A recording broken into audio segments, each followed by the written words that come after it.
دوستای عزیز و مهربونم، سحر هستم، راوی کانال داستان‌های عاشقانه با سحر. ممنونم که با سابسکرایب کردن کانال عضو ثابتی از خانواده گرم و دوست داشتنیمون میشید. جمعی صمیمی از دوستانی مهربون و خوشقلب که در هیچ کانال دیگه‌ای نمیتونید پیدا کنید. هاج و واج نگاشون میکردم. این مرام هیچ شبیه به مرامی نبود که میشناختم. رفتارش با خاتون اصلا شبیه به رفتارش توی جمع نبود. این حجم از عصبانیت و خشم برای چی بود؟ چه رازی پشت رابطه اون و خاتون بود؟ خاتون به وضوح ترسید و رنگ باخت، ولی با خنده‌ای ساختگی رفت سمت در. اما لحظه آخر انگار نتونه خودشو کنترل کنه، برگشت و زل زد تو چشمای مرام و گفت: با من درست حرف بزن بچه. میدونی که اگه بخوام کاری میکنم که آقات اسم تو از تو شناسنامه‌اش خط بزنه. اینو گفت و دیگه منتظر جواب مرام نمون و سریع از اتاق خارج شد. چند دقیقه از رفتن خاتون میگذشت، ولی من هنوز مات و مبهوت وسط اتاق وایساده بودم و به اتفاقات همین نیم ساعت اخیر فکر میکردم که مرام دستمو گرفت و من تازه یادم افتاد که چقدر ازش دلخورم. اون حجم از دلخوری که از شب قبل ازش داشتم با کوه دلخوری اتفاق امروز دست به دست هم داده بودن و حالا منتظر فوران بودن. اخمایی در هممو که دید گفت: خوبی؟ قاطع گفتم: نه. نپرسید چرا خوب نیستی و همین سر به زیر انداختنش یعنی که میدونست چرا خوب نیستم. ببخش. باشه. نمیبخشم. تو حق نداشتی با من این کارو بکنی. تو حق نداشتی واسه طبیعی شدن نقشت اینجوری پا روی غرور من بساری. صدام از بغض و خشم میلرزید و قد یه مو فاصله داشتم تا های های گریه کنم. انتظار داشتم التماس کنه و بگه غلط کردم. بگه چاره‌ای نداشتم و مجبور شدم این کارو بکنم تا خاتون دست از سرم برداره. ولی با حرفی که زد دنیا رو سرم خراب شد. ارغوان، من حق داشتم ازت مطمئن بشم. یه روزی بود تو زندگیم که من قد چشمام بهت اطمینان داشتم. ولی خب تو کاری کردی که من به چشمای خودم هم شک کنم. دیگه این یه معاینه کوچیک حق من بود. نبود. نگوام این همش یه بازیه که خودت هم خوب میدونی بازی نیست. من و تو همدیگر رو دوست داریم و دیر یا زود این بازی میشه واقعیت زندگیمون. پس حق داشتم این کارو بکنم. با اینکه ته دلم یه جورایی بهش حق میدادم، اما اینجور که با صراحت حرفشو به زبون آورده بود، قلبمو مچاله کرده بود و قفسه سینم میسوخت. نمیدونستم چی باید بهش بگم. بهش میگفتم حق داری و نداری. میگفتم دلخورم و نباید باشم. به خدا که منم حق داشتم دلخور باشم. واسه همین فقط بی حرف نگاش کردم و تلاش کردم اشکم نریزه و حسابی هم موفق بودم. مرام دستمو گرفت و گفت: در ضمن دهن مراد و خاتونم بسته شد. دلم میخواست بگم چرا مراد؟ مگه چی شده؟ اصلا چرا با خاتون اونجوری حرف میزدی؟ ولی انگار اون اتفاق باعث شده بود شکافی بین من و مراد ایجاد بشه از جنس غریبگی. انگار تموم حس تعلق و آرامشی که بهش داشتم یه بار از بین رفته بود و حالا مرام برای من مردی بود از جنس غربت. به زور دستمو از دستش کشیدم بیرون. با این رفتارم دماغ شد. تا قبل از اون خوشحال بود. از اینکه جواب معاینه من خوب بود خوشحال بود. اصلا با خودش چی فکر میکرد؟ حتما خیال میکرد دختری که حاضر شده با پسر مردم هم خونه بشه حتما عیبی چیزی داره. افکارمو پس زدم و نفس عمیقی کشیدم و گفتم: کی برمیگردیم تهران؟ هر وقت تو بخوای. پس همین الان بریم. سعی کرد آروم باشه و لبخند بزنه و گفت: بعد از نهار میریم. خوبه؟ بی حرف فقط نگاش کردم، جوری که تمام ناراحتی و دلخوریام رو از سوی نگاهم بخونه و انگار موفق شده بودم که اونجوری دست باچه نگاه ازم دزدید. بریم واسه صبونه. حرف نزدم که اومد دستمو گرفت و از اتاق بردم بیرون. سفره بزرگی توی اتاق اصلی خونه پهن بود. خانواده‌اش همگی خوشحال و خرسند دور سفره نشسته بودن. جمعیت به نسبت شب قبل کمتر بود. انگار فقط اعضای خانواده بودن و دیگه خبری از عمه و خاله و عمو و دایی نبود. مرام آروم کنارم نشست. همه با هم حرف می‌زدن. اما من حس می‌کردم با دقت بیشتری نگام می‌کنن. انگار خبر معاینه من توسط ماما به گوششون رسیده بود. گرچه حسم همچینم غلط نبود. ذوق و خنده روی لبای پدر مرام حاکی از همین حقیقت بود. خب بابا جان، کی قراره جشن عروسی بپا کنیم؟ زودتر بگو تا ما دست و پامون رو جمع کنیم. با این حرف پدرش چرخوندم دور سفره و دنبال خاتون گشتم که نبود. اما به جای اون مراد نشسته بود و اونم عین خاتون با اخضر زده بود بهم. مرام رو کرده پدرش و گفت: ایشالله بعد از سال مادر ارغوان. با لقمه نون پنیرم بازی کردم. فقط چند ساعت از بازی کردن این نقش مونده بود و من باید تحمل می‌کردم که یهو پدر مرام گفت بابا جان، کار خیر نباید رو زمین بمونه. اون خدا بیامرزم راضی نیست دخترش اینجوری بین هوا و زمین بمونه. مرام نیم نگاهی به هم انداخت و تا خواسته هم باز کنه لب زدم حاج آقا، من و مرام باید بیشتر با هم آشنا بشیم. درسته مادرم نیست و بی کس و کار شدم، ولی خب نمیخوام به خاطر این موضوع دستپاچه رفتار کنم و یه چوبشو بخورم. صدام بلندتر از حد معمول بود و لحنم پر از دلخوری و غم. یهو سکوت کل اتاق رو گرفت و فقط صدای نفسای بلند و کشدار مرام بود که کمی دستپاچم میکرد. حس میکردم زیر اون همه نگاه خیره دارم ذوب میشم. امان از دست شما جوانای امروزی. چه شناختی دیگه دخترم. مرام همه چیز تمومه. نه که چون پدرشم اینو بگم نه. به والله نه. مرام جدای تموم پسرامه. مراتی که نون توی دستشو پرت کرد توی سفره و از جا بلند شد و رفت. نفس عمیقی کشیدم تا کمی از اضطرابم کم بشه، ولی اثری نداشت و با همون حال گفتم بله، قطعا شما درست میگید، ولی من میخوام تا سال مادرم صبر کنم. پدرش که همگی بابا علی صداش میکردن چایش رو یه نفس خورد کشید و استکانو توی سفره گذاشت. چی بگم والا؟ شما جوونا که دیگه واسه حرف ما بزرگترا تره هم خورد نمی‌کنید. اینو که گفت احساس کردم مرام دستپاچه شد، اما چیزی نگفت. بابا علی که از پای سفره بلند شد همه تک تک اتاقو ترک کردن و حالا دیگه من موندم با مرام که هنوز هرس خوردن و دستپاچگی رو تو تک تک حرکاتش میدیدم. مثلا انتقام گرفتی ارغوان؟ داشت با لبه نلبکی بازی میکرد و لحنش به شدت دلخور بود. هیچ ناراحت نشدم، حتی میشه گفت خوشحالم شدم. بد نبود کمی از احساسی که من تجربه کرده بودم و اونم حس کنه. واسه همین بی خیال گفتم نه، مگه من بچم؟ فقط نخواستم کارت بعداً سخت بشه. با اخم نگام کرد. چه کاری؟ دادن خبر جداییمون. خب باید یه جوری این مسخره بازی تموم بشه یا نه؟ این بارم مثل دفعه‌های قبل فقط خیره نگام کرد و حرفی نزد. فقط خدا میدونست که اون لحظه قصدم از اون کارا و اون حرفا کمی چزوندن مرام بود، نه بیشتر. درسته که از دستش دلخور بودم، ولی دلم با اون زندگی بود و اون نقش بازی کردنه. دلم میخواست راستی بشم عروس مرام، ولی مرام نمیفهمید. نفهمید هر چی گفتم و هر کار کردم فقط از روی بچگی بود و حسی که اون لحظه به هم دست داده بود. با حرص از کنارم بلند شد و بدون اینکه حرفی بزنه رفت بیرون. تنها موندم با سفره درازی که هیچ کسی قصد جمع کردنش رو نداشت. گیج و سردرگم دور و برم و نگاه کردم. کجا ول کرد رفت؟ چی کار باید میکردم؟ چند تا سینی گرد گوشه اتاق به دیوار تکیه داده بودن. یکیشو برداشتم و هر چی دم دستم اومد و گذاشتم توش. زیر لب خودم و مرام و خاتون غر میزدم که همون لحظه یکی وارد اتاق شد. اول خیال کردم یکی از دختراست که اومده سر وقت سفره، ولی اون بوی عطر تند گل محمدی که با بوی سیگار در هم شده بود به شدت واسم آشنا بود. همون عطر مزخرفی که اون روز مشامم آزار داده بود و روی خاطرم خط انداخته بود. میدونستم زرنگی. آفرین. خوب کردی دنبه تلش ندادی. حیف تو نیست بشی خونه نشین یه نفر. تو میتونی با این ریخته شبی چند صد تومن در بیاری. وحشت زده برگشتم سمتش. چقدر این مرد ترسناک بود. گرمای تنش رو که احساس کردم واسه یه لحظه احساس کردم جون از تنم رفت. ولی الان وقت ضعف نشون دادن نبود. سینی رو کوبیدم زمین و وایسادم سر پا. تو چی میخوای از جون من؟ کری خندید. این که خود واقعی تو نشون بدی. خود واقعیم از نظر مراد دختری بود از جنس دخترای هر جایی کنج خیابون. نمیدونم تو اون ظاهر ساده و بیارایش من چی دیده بود که به همچین فکری پیله کرده بود. وقتی دید چیزی نمیگم به هم نزدیک شد و تلاش کرد بدنش رو به بدنم نزدیک کنه. چند قدم رفتم عقب و به دیوار پشت سرم که رسیدم اخمامو بیشتر تو هم گره کردم. نزدیکم بشی جیغ میکشم. پوزخند زد و 2 قدم باقی مونده رو طی کرد. با این حرکتش ته دلم از ترس جوری خالی شد که حس میکردم هر آن ممکنه بالا بیارم. صورتشو نزدیک صورتم آورد که چندشوار صورتمو پس کشیدم. خودت خوب میدونی که جیغ نمیزنی. ببین منو دختر جون. من نمیدونم قضیه فخری ماما رو چه جوری رفع کردی. ولی من شاهرایمو میذارم وسط که یه جای کار شما میلنگه. حالا اونش هستم به درک. اینو بچسب. من هلاک خودتم که حاضرم به خاطر یه شب بودم باهات کل ارث بابا علی رو با آتیش بکشم. حاضرم قید برادری رو بزنم و مرامو از سر راهم حذف کنم. راستی چرا جیغ نمیزدم؟ از چی میترسیدم؟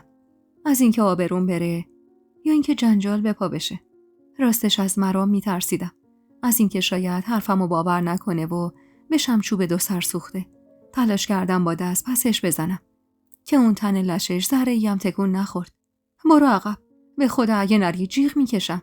گریم گرفته بود و دلم میخواست جیغ بزنم و کمک بخوام، ولی جرأت نداشتم و اینو خود مرادم میدونست. یه چشمم به در بود که مبادا کسی برسه و ما رو توی اون وضع ببینه و چشم دیگم به صورت سرخ مراد. نگاهش یه طوری بود که ازش میترسیدم. دلم زیر و رو میشد هر بار که حرم گرم نفساش به صورتم میخورد. مراد صورتمو محکم با دست گرفته بود و تلاش میکرد ببوسدم که درست همون لحظه در اتاق باز شد. چشمامو روی هم فشار دادم تا نبینم آبروم جلوی یکی ریخته شده که صدای پچ‌پچ‌وار خاتون باعث شد چشم باز کنم. معلوم هست چه غلطی داری میکنی؟ اگه یکی دیگه جای من بود چی کار میخواستی بکنی؟ مراد با ترس خودش رو عقب کشید و عرق روی پیشونیشو با آستینش پاک کرد. حواسم هست، نترس. با گریه به خاتون نگاه کردم که با نفرت و انزجار نگاه میکرد. من موندم شما دوتا چی تو این دیدین؟ این ماست میمونه. بیا برو بیرون تا مرام نیومده. مراد وقتی خواست از اتاق بره چرخی سمتم و انگشت اشاره‌ش رو به نشونه تهدید نشونم داد. اما تا خواست حرفی بزنه خاتون هلش داد سمت در. برو، به کسی حرفی نمیزنه. مراد که رفت خاتون شروع کرد به جمع کردن سفره. هنوز گوشه ی دیوار وایساده بودم و تون تون نفس میکشیدم. خاتون اما انگار عین خیالش نبود و همونطور که داشت سفره رو جمع میکرد گفت: بی خود ادای دخترای آفتاب مهتاب ندیده رو در نیار. خودتو جمع کن تا یکی نیومده. در ضمن شنیدم سر سفره چی کار کردی؟ آفرین. خوب زرنگی که فهمیدی مرام لقمه دهنت نیست. پس هرچه زودتر شرطو از سرش کم کن. اونقدر تحت فشار بودم که دلم میخواست همون لحظه از اون اتاق و اون خونه و اون ده فرار کنم و برم جایی که حتی مرامم دستش به هم نرسه. ترسیده بودم ولی بیشتر از اون دلخور بودم. دلخور از مرام که بی هیچ توضیحی ول کرد و رفت و نگفت باید تک و تنها میونه این آدما چی کار کنم. با گریه از اتاق زدم بیرون و پا به رهن عرض حیاط دویدم تا رسیدم به اتاق کوچیکه. قصد داشتم ساکمو بردارم و بدون اینکه کسی بفهمه از ده بزنم بیرون. اینجوری تلافی این رفتار مرام رو هم در می آوردم. اما درست همون لحظه‌ای که با صورتی خیس از اشک داشتم زیپ ساکمو به زور بالا می کشیدم در اتاق باز شد. دیگه از هر دری که بی اجازه باز می شد وحشت داشتم. ترسیده چرخیدم سمت در و با دیدن صورت اخموی مرام نفس آسوده‌ای کشیدم. چی شده؟ وقتی دید چیزی نمیگم در اتاق و بس اومد کنارم زانو زد. چرا گریه میکنی؟ کسی چیزی گفته؟ زیر چشمی نگاش کردم. دوستش داشتم. شاید حتی حسم از دوست داشتنم بیشتر بود که به محض دیدنش تمام دلخوریمو فراموش کردم. میشه بریم؟ من اینجا راحت نیستم. معلوم بود هنوز از دستم دلخوره ولی تلاش میکنه به روی خودش نیاره. باشه میری. ولی بگو چرا اشک میریزی؟ یا هم به سرم زد بهش بگم مراد با هم چی کار کرده. ولی ترسیدم که مبادا به سرش بزنه و بلای سر مراد یا خودش بیاره. واسه همین کاملا ناشیانه دروغ گفتم. دلم گرفته. اینجا بیشتر احساس بی کسی میکنم. مشکوک نگاهم کرد که دستپاچه چشم ازش دزدیدم. باشه، پاشو بریم. دیگه موندن بیشتر از این جایز نیست. از شنیدن حرفش حسابی خوشحال شدم و با ذوقی که از چشم مرام دور نموند، ساکو برداشتم و شاه رو دور گردنم پیچیدم. موقع خداحافظی همه دلخور بودن. یه عده به خاطر بدقولی مرامو زدن زیر قولش و قبل از نهار رفتنمون و یه عده به خاطر حرفی که سر سفره من زده بودم. اما اون میون 2 نفر بودن که از شدت خوشحالی سر از پا نمیشناختن. سر ظهر بود. کل خانواده توی حیاط جمع شده بودن و تلاش میکردن صورت مرامو بعدش صورت منو ببوسن. مهتاب گریه میکرد و گله داشت که چرا انقدر زود داریم برمیگردیم. مریم بغض کرده بغلم کرد و کنار گوشم زمزمه کرد: قربونت برم. تو رو خدا هوای داداشمو داشته باش. دلم میخواست بهش بگم من یکی رو نیاز دارم که هوای خودمو داشته باشه. اما نمیتونستم بگم. اون نیونما خاتون چشمام و لباش میخندید. کنار بابا علی وایستاده بود و با خیالی آسوده نگام میکرد. ماشین که رسید جلوی در خونه، مرام دست پدرش و پیشونی خواهراشو بوسید و ساک منو روی صندلی عقب گذاشت و در رو باز نگه داشت تا سوار بشم. نمیدونم چرا بغض داشتم. منی که تا همین چند لحظه پیش از رفتنمون ته دلم قنداب میشد، حالا کم مونده بود اشکم سر و زیر بشه. روی صندلی که جا خوش کردم، مرام در رو با حرص به هم کوبید و خودش جلو نشست. کاری که وقت اومدن درست برعکسش رو انجام داده بود. ساکم رو تو صندوق عقب گذاشته بود و خودش کنارم روی صندلی عقب جا خوش کرده بود.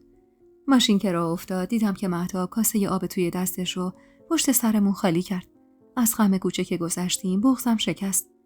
بغضی که تنها دلیلش رفتار سرد مرام بود. درسته که تقصیر خودم بود، ولی هیچ انتظار همچین رفتاری رو ازش نداشتم. تمام مسیر سرمو به شیشه چسبونده بودم و سکوت کرده بودم. به ترمینال که رسیدیم جز چند تا جمله ضروری حرفی بینمون رد و بدل نشد و حتی تمام مدتی که دوشا هم روی صندلیای اتوبوس نشسته بودیم هم هیچ حرفی نزدیم.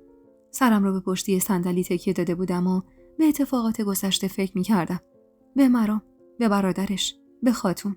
اونقدر فکر کردم تا بالاخره وارد تهران شدیم. هوا تاریک شده بود که رسیدیم خونه. سکوت مرام اما بدجور آزارم میداد. دلم میخواست بگم غلط کردم. بس دیگه، داری عذابم میدی. ولی روم نمیشد. مرام جلوی ساختمون وایساد و ساکو داد دستم. تو برو بالا. من بیرون یکم کار دارم. بی حرف نگاش کردم. هنوز زخم داشت و نگاهش پر از دلخوری بود. چه کاری؟ هوا تاریکه. چه حرف مسخره‌ای زده بودم. اونقدر مسخره که حتی مرامم خندید. یه خنده کوتاه و پرهرس. خب تاریک باشه. بچه که نیستم. بغضم و فرو خوردم و راه افتادم به سمت ساختمون.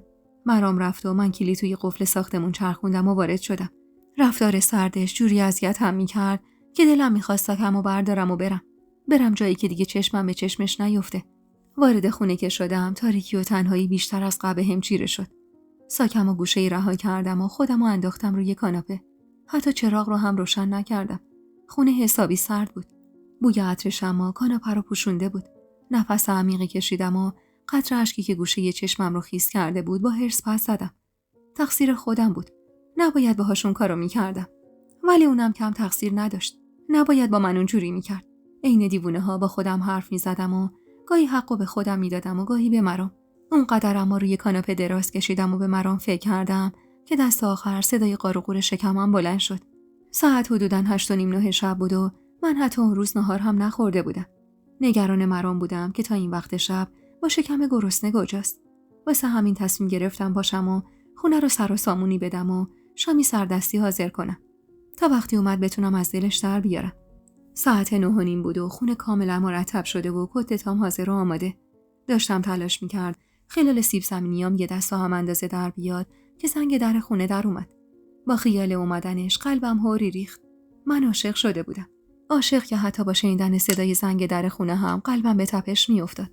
ذوق زده با همون وسیله و سیب زمینی توی دستم رفتم سمت در و با لبخندی گل و گشا در رو باز کردم.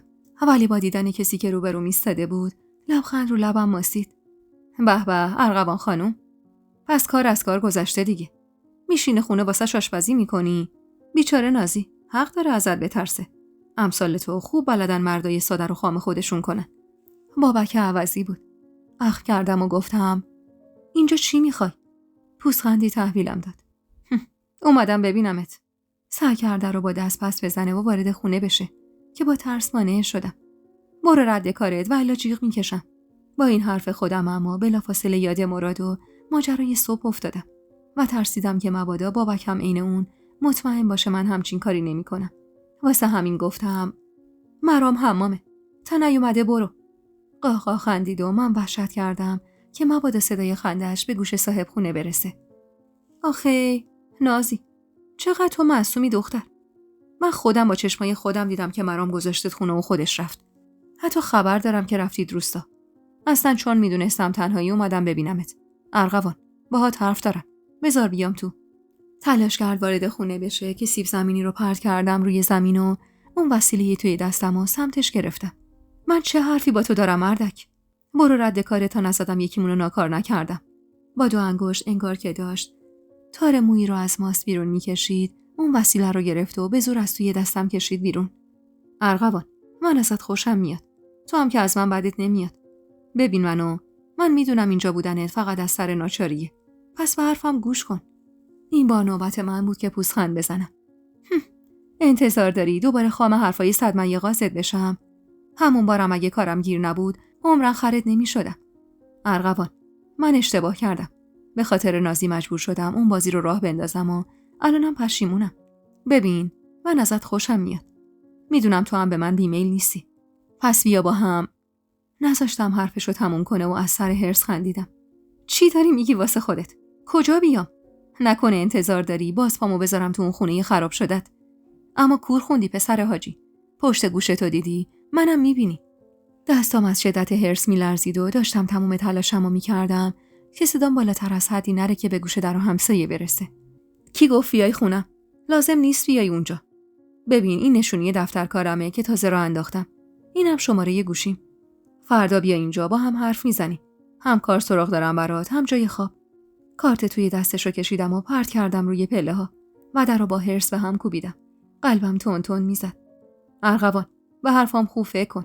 مرام به درد تو نمیخوره. قد آرزوهای تو بلنده. زور مرام نمیرسه برآوردشون کنه. تو باید کنار یکی باشی عین من. این منم که میتونم تو رو به آرزوهات برسونم.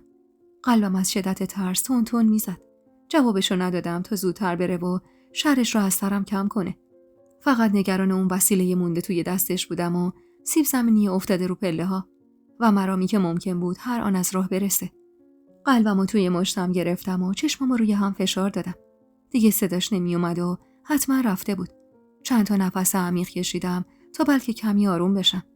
آروم که شدم به این فکر کردم که بابک راست میگفت. قد آرزوهای من بلند بود. ولی فقط تا وقتی که مامان زنده بود. بعد از مرگ اون دیگه آرزویی واسم نمونده بود که بخواد قد بکشه. نمیدونم چقدر از رفتنش گذشته بود ولی تمام مدت همونجا پشت در روی زمین نشسته بودم و به حرفاش فکر میکردم که با صدای پای کسی که به در نزدیک میشد هل زده از روی زمین بلند شدم و دویدم سمت آشپزخونه. زنگ در خونه با تک زنگ کوتاهی به صدا در اومد و پشتبندش کلید توی قفل در چرخید. این بار قلبم از شدت اضطراب تند میزد. پای گاز وایسادم و زل زدم به تابه خالی از کتت. کسی اومده بود؟ حضورش، نزدیکی صداش و در آخر همون یه جملهش باعث شد قلبم هوری بریزه. نه، چطور؟ آخه این جلوی در افتاده بود. چرخیدم و با دیدن اون وسیله و سیب توی دستش آب دهنم و قورت دادم. نمیدونستم چی باید بگم. اصلا اون سکوت واسه چی بود؟ سر تکون دادم و گفتم شام خوردی؟ چند لحظه عمیق نگام کرد. انگار میخواست با چشماش سر از کار چشمام در بیاره. نگاه که ازش دزدیدم فهمید خبریه. شاید اصلا از قبلشم میدونست کسی اومده و من دارم ازش مخفی میکنم. رفت سمت حمام تا لباس عوض کنه. منتظر نگاش کردم که گفت غذا خوردم. میخوام دوش بگیرم بعدم بخوابم.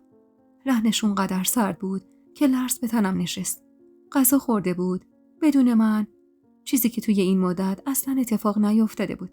بوق کرده نگاش کردم. اما من شام پختم. چپ چپ نگام کرد. خودت بخور. حس کردم این رفتار دیگه زیاد از حد سرده. تاوان اون رفتار من سر سفره اینقدر هم نباید سنگین می بود. مرام که رفت حمام، هرسی نشستم پشت میز و یه لقمه بزرگ واسه خودم گرفتم. تو تمام مدتی که من تنها و با بغض شام می‌خوردم، مرام زیر دوش آب بود و هیچ کاری نمی‌کرد. اینو از صدای یک نواخت آب می‌فهمیدم. شام رو به زور خوردم و آشپزخونه رو جمع و جور کردم و رفتم توی اتاق. در رو محکم به هم کوبیدم و کلید رو از هرس دور توی قفل چرخوندم. معلوم بود منتظر منه که برم تو اتاق تا از حمام در بیاد. چون به محض قفل شدن در اتاق، در حمام باز شد. نشستم روی تخت و چشمامو روی هم فشار دادم. بعد جور دلم شکسته بود و ناراحت بودم. اما باید چی کار می‌کردم؟ مرام تنها کس من شده بود و حالا این رفتارش جوری بهم سخت می‌گذشت که توان مقابله نداشتم. و دلم می‌خواست در اتاقو باز کنم و به آغوشش پناه ببرم. ولی از پس زده شدن می‌ترسیدم. اون شبو با گریه سحر کردم. اما تصمیم داشتم صبح که بلند شدم قبل از رفتنش همه چیزو بهش بگم و دلخوری رو بذارم کنار. صبح محض اینکه صدای کتی و روشن شدن اجاق گاز رو شنیدم از جا پریدم. یه نگاه تو آینه به خودم انداختم. چشمم از شدت بیخوابی و گریه قرمز شده بود. بینی و صورتم ورم کرده بود و موهایی که دیشب به عشق مرام باز گذاشته بودم تو هوا بود و وز شده بود. هولولکی دستی به سر روی خودم کشیدم و قفل در رو باز کردم. مرام توی آشپزخونه درگیر دم کردن چای بود که سلام کردم. اما جوابی نشنیدم. واسه همین گفتم تو حاضر شو، من میزو میچینم. لازم نکرده. خودم یه چیزی میخورم. نمیدونم چرا این دلخوری هرچی میگذشت بدتر و گنده تر میشد. چرا مرام هیچ تلاشی برای رفع کردنش نمیکرد؟ چرا من هرچی تلاش میکردم بهش نزدیک بشم ازم دورتر میشد؟ اصلا چرا درست از وقتی که فهمید خاطرشو میخوام انقدر سرد شده بود؟ صندلی رو عقب کشیدم و نشستم پشت میز. و زور زدم بهش و گفتم میری دانشگاه؟ بدون اینکه نگام کنه سر تکون داد. واسه من کار میاری؟ دیگه باید بچسبم به زندگی و یه پولی جور کنم. نمیشه که تا آخر عمر مزاحم تو باشم. پشتش بهم بود، ولی نمیدونم تو حرفم چی شنید که یهو برگشت طرفم. صورتش از حرص تا عصبانیت شده بود رنگ لبو. ترسیدم و دهنمو محکم بستم. پیشنهاد بهتری داری؟ آره؟ کیس مناسبتری اومده سراغت؟ آقای مهندس اومده دنبالت؟ بگو میخوام برم سمت آرزوهام. بگو. داد میزد. چنان داد میزد که رگ کنار شقیقش داشت میترکید. ترسیده نگاهش میکردم و آب دهنمو قورت میدادم که نزدیکم شد و دستمو گرفت و به زور بلندم کرد. بازو مسیر چنگش بود. تو تموم این مدت تا اون لحظه اونقدر عصبی ندیده بودمش. حتی روزی که منو تو خونه بابک دید. حتی وقتی فهمید بابک اومده قالیشویی. با تو هم؟ چرا لالمونی گرفتی؟ چرا هیچی نمیگی؟ بگو میخوام برم با پسر حاجی. بگو این خونه و این زندگی قد من نیست. بگو تو قد من نیستی. بگو دیگه. از ترس زبونم بند اومده بود. نمیدونستم چی باید بگم و چی کار باید بکنم. مرام به حدی عصبانی بود که ممکن بود هر بلایی دلش میخواست سرم بیاره. به زور لبامو تکون دادم و گفتم چرا همچین میکنی؟ پسر حاجی کدوم خریه؟ کی گفته اون اومده اینجا؟ با این حرفم هرسی هلم داد عقب و از روی میز کارت بابکو برداشت و پرت کرد سمتم. خر خودتی ارغوان خانم. خودتی. منو سیاه نکن که من خودم سیاه شده ی خداییم. یه بار بخشیدمه چون دلم باهات بود. ولی این بار کوتاه نمیام. بگو اومد اینجا چی کار داشت؟ آوردیش تو خونه من؟ آره؟ واسش موهاتو باز کردی؟ آره؟ بهت دست زد؟ هنوز عصبانی بود. ولی لحنش پر از غم. چنان غمی تو صداش بود که نتونست حرفش رو ادامه بده و نشست روی زمین و با ساعدش صورتش رو پوشون. هاج و واج نگاش کردم. یعنی اونقدر به من بی‌اعتماد بود که با دیدن کارت بابک توی راه رو فکرش به اون جور جاها کشیده شده بود. رفتم سمتش و دستم آروم بردم سمت دستش که بگیرم که یهو دستم رو پس زد. برو اونور که خیلی حالم خرابه ارغوان. بد کردی با من. تمام شب منتظر بودم بیای و بگی اون بیشرف اومده اینجا. اما نیومدی بگی چون نخواستی من بفهمم. نازی راست میگفت. تو به من پناه آوردی چون چاره دیگه ای نداشتی. دیگه قلبم کشش اون حجم از بی‌اعتمادی رو نداشت. بغضم که سرباز کرد با گریه نشستم کف آشپزخونه. نگفتم چون رفتار سردت اجازه نداد. چون یه جوری رفتار کردی باهام که حس کنم اضافیم. پوزخند زد. یا همین دیشب حس اضافی بودم بهت دست داد. همین دیشب که اون اومده و بهت پیشنهاد داده. قبلش که خوب راحت بودی. بگو دنبال بهونم واسه رفتن. ده یالا بگو. نمیدونم چی ته نگاهش بود که قلبمو به درد آورد و ترجیح دادم دیگه حرفی نزنم. اما دل مرام پر بود و هیچ جور ساکت نمیشد. بایدم هوایی بشی. من اداهاتی رو چه به عشق و عاشقی آخه. وردار برو با پسر حاجی تا پول بریزه به پات. کلمه به کلمه ی حرفاش عین چیزی بود که مستقیم به قلبم میشست. وقتی دید چیزی نمیگم از روی زمین بلند شد و عصبی چرخی دور خودش زد. لعنت به من که باز به تو اعتماد کردم. لعنت به من که همه گفتن نکن و کردم. دیگه تحمل شنیدن باقی حرفاشو نداشتم. از رو زمین بلند شدم و پیرهنشو چنگ زدم. ببین منو. تو حق نداری با من اینجوری حرف بزنی. درسته کسی رو ندارم. ولی دلیل نمیشه هرچی از دهنت در میاد بهم بگی. زور زد تو چشمم. حرف بی خود نزن ارغوان. تو بی کس نیستی. من بی کسم که از عزیزترین کسم ضربه میخورم.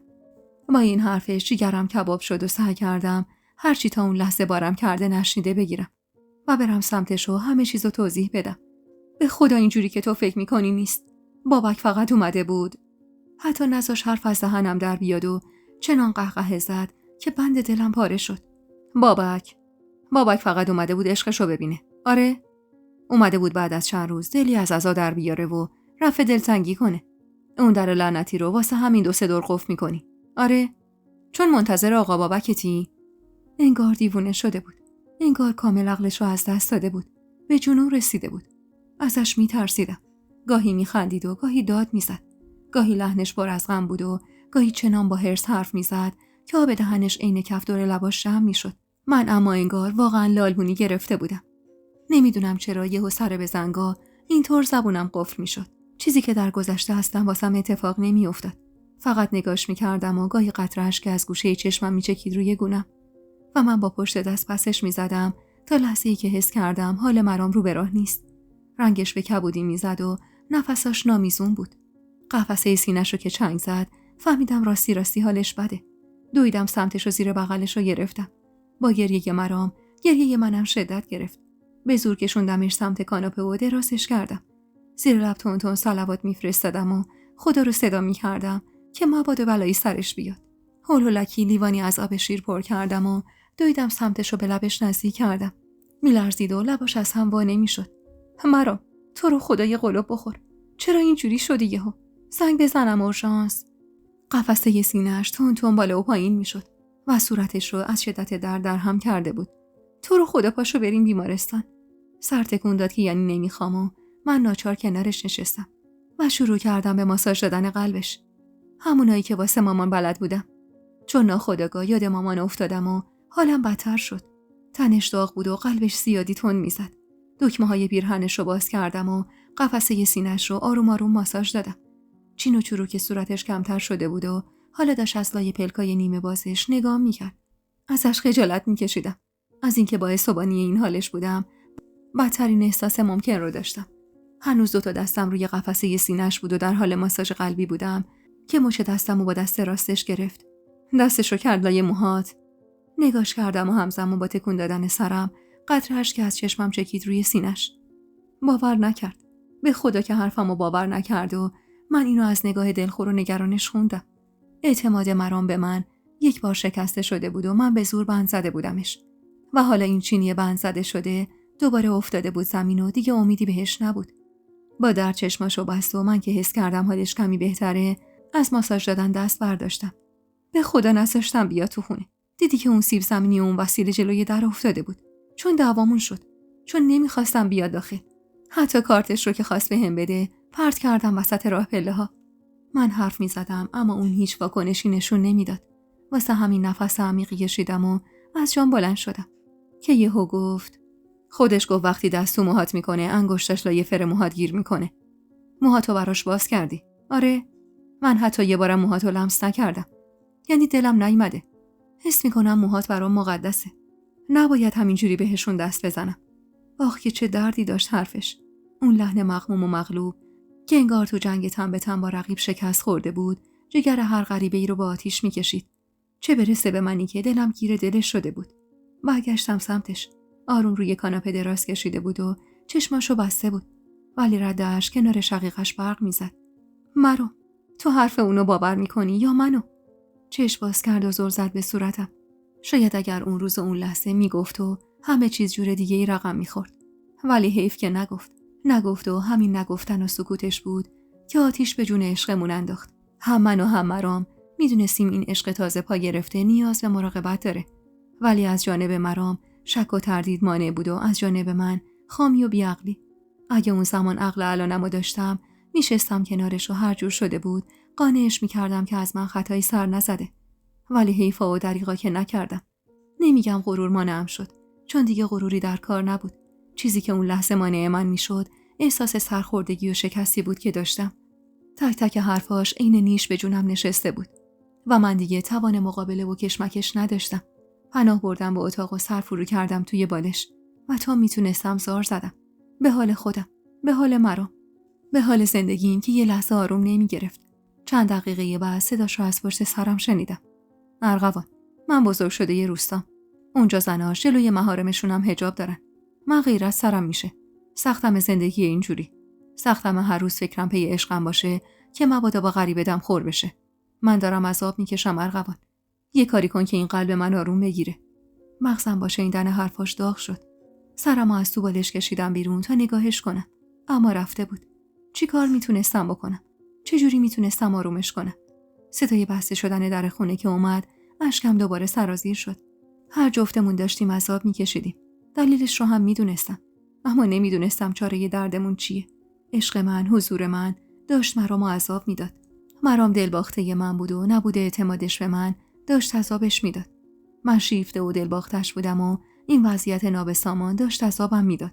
چه چاره‌ای داشتم جز رفتن؟ جز دل کندن از مرام و این زندگی که هنوز شروع نشده باید تموم میشد. توی تصمیم آنی پا شدم و شروع کردم به جمع کردن وسایلم. اما کجا رو داشتم که برم؟ خونه خاندایی که هیچ کسی چشم انتظارم نبود. اما مرام خودش گفته بود یه کاری کنم. پس من باید میرفتم. یعنی چاره جز رفتن و دل کندن نداشتم. مردد لب یه تخت نشسته بودم و به این فکر میکردم که بمونم، که اعتمادش رو جلب کنم. اما هر بار این فکر رو تو سرم میچرخید، صداشم همزمان تو سرم میچرخید. پسر حاجی اومد سر وقتت. دلتنگت بود. اومد دلی از عزا در بیاره. با اینکه میدونستم تمام این حرفا از سر عصبانیت و خشم زیادی بوده، ولی میفهمیدم همش ته ذهنش به این چیزا فکر میکرده که تو عصبانیت به زبون آورده. ته ذهن مرام اون روزا من بودم. بابک بود و موهایی که مرام خیال میکرد بابک دست برده داخلش. نه، موندن دیگه فایده نداشت. با تصور افکار مرام موهای بلند و ضخیم بافته شدم و تو مشتم گرفتم و نگاشون کردم. مرام حق داشت. موهای من همیشه یه خدا یا بافته بود یا گوله شده پشت سرم. درست برعکس همون شب که به خیال خودم برای بردن دلش باز گذاشته بودمشون. عصبی از دست خودم و بیشتر از دست اون بابک بیشرف راه افتادم دور خونه و دنبال قیچی گشتم که دست آخر تو جعبه کمک‌های اولیه جلوی در خونه پیداش کردم. وقتی قرار بود برم، وقتی دیگه مرامی تو زندگیم نبود، به چه کارم می اومد این موها؟ قیچی رو گذاشتم بیخ گردنم و به زور موهامو بریدم. و درست لحظه‌ای که بافتی کلفت و بلند به بلندایی 1 متر افتاد روی زمین، بغضم شکست. انگار با این کار از خودم و دلم و مرام یه جا انتقام گرفته بودم. دلم شکسته بود. از خودم، از مرام، از هر کسی که باعث بانی این وضع بود. گیس سیاهی که دیگه متعلق به من نبود روی زمین افتاده بود. بدون اینکه بهش دست بزنم نگاش کردم. انگار که عشق و علاقه به مرامو از خودم کنده و دور انداخته بودم. برگشتم توی اتاق و لباس پوشیدم. باید میرفتم و دل میکندم از این دلدادگی. پالتومو پوشیدم و وقتی خواستم شالمو سرم کنم با آینه خیره شدم. چقدر غریب بود این چهره برام. از وقتی یادم میومد موهام بلند بود و هیچ وقت خودمو با موی کوتاه ندیده بودم. ولی حالا این موهای فروکج و کوله روی سرم به طرز عجیبی واسم غریب بود. با گریه شالمو سرم کردم و ساکمو برداشتم. باید دست نوشته‌ای براش حاضر می‌کردم و از دلم میگفتم. ولی نه دلش رو داشتم نه حوصله‌شو. دست کلیدی که واسم درست کرده بود همونجا کنار گیسه بریدم گذاشتم و از خونه زدم بیرون. حتی لحظه‌ای هم درنگ نکردم و نگاه آخرمو به در و دیوار خونه ننداختم که مبادا دست و دلم بلرزه و پشیمون بشم از رفتن. من باید میرفتم و شر خودمو از سر زندگیش کم میکردم. حق مرامی نبود که کنار من بمونه و عذاب بکشه. سر خیابون که رسیدم تازه فهمیدم با خودم چی کار کردم. کجا میرفتم؟ اصلا کجا رو داشتم که برم؟ راه خونه یه دایی رو پیش گرفتم. باید میرفتم و باهاشون حرف میزدم. شاید اندک غیرتی ته وجودش مونده بود که نذاره آواره بشم. تاکسی نگرفتم و با پای پیاده راه افتادم سمت خونه یه دایی. روز تازه شروع شده بود و خیابونا کم کم داشت شلوغ میشد که رسیدم به محله قدیمی. محلی که خونه به خونه و آجر به آجرش واسم آشنا بود. جلوی در خونه که رسیدم نفس عمیقی کشیدم و انگشت روی زنگ در گذاشتم و فشار کمی دادم و به ساعت مچیم نگاه کردم. ساعت 10 صبح بود و دیگه محال بود کسی با بدخلقی و چشم خوابالود بیاد جلوی در. چند دقیقه صبر کردم اما کسی جواب نداد و من مجبور شدم واسه بار دوم انگشتم و طولانی‌تر روی زنگ در نگه دارم. وقتی بار دومم کسی جواب نداد واسه 3 و 4 و 5 بار زنگ رو فشردم. اونم با حرص. چند لحظه بعد اما ملوک خانوم همسایه دیوار به دیوار خونه خاندایی غرولند کنان از لای در سرک کشید. چه خبرته؟ مگه نمیبینی نیستن؟ تا نگاش من افتاد اخماشو باز کرد. ارغوان جون، تو ایننه؟ مگه خبر نداری دایی تینا رفتن از اینجا؟ گیج نگاش کردم و گفتم کجا رفتن؟ خونه رو فروختن و رفتن. والا محبت که میگفت سهم نسرین خدا بیامرز و دادم به تو و شوهرت. لب زدم شوهرم؟ نگاه مشکوکی به ساک توی دستم انداخت و اومد سمتم. چی شده ننه؟ نرفته اومدی قهر؟ اصلا تو این خونه چه خبر شد یهو؟ چطور شد نذاشتی کفن مادرت خشک بشه؟ فوری شوهر کردی رفتی؟ هاج و واج نگاش میکردم و حتی نمیدونستم چی باید جوابشو بدم. فقط گفتم نمیدونید کجا رفتن؟ چشماشو ریز کرد. وقتی تو ندونی انتظار داری من غریبه بدونم؟ والا محبت رفتارش خیلی عوض شده بود. هرچی گفتم چرا یه مراسم واسه نسرین نگرفتین، سر بالا جواب داد و هرچی سراغ تو رو گرفتم گفت شوهر کردی. نکردی مگه؟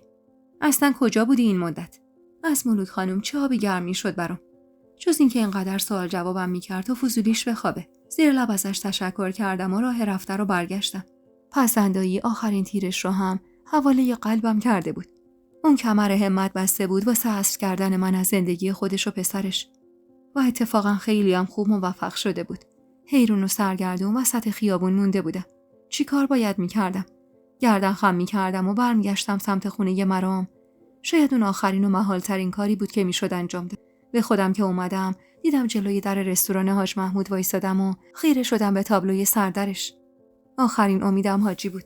با اینکه مطمئن بودم بابک تموم پلای پشت سرمو خراب کرده که مبادا دوباره پام باز بشه به رستوران باباش، ولی باز امید داشتم.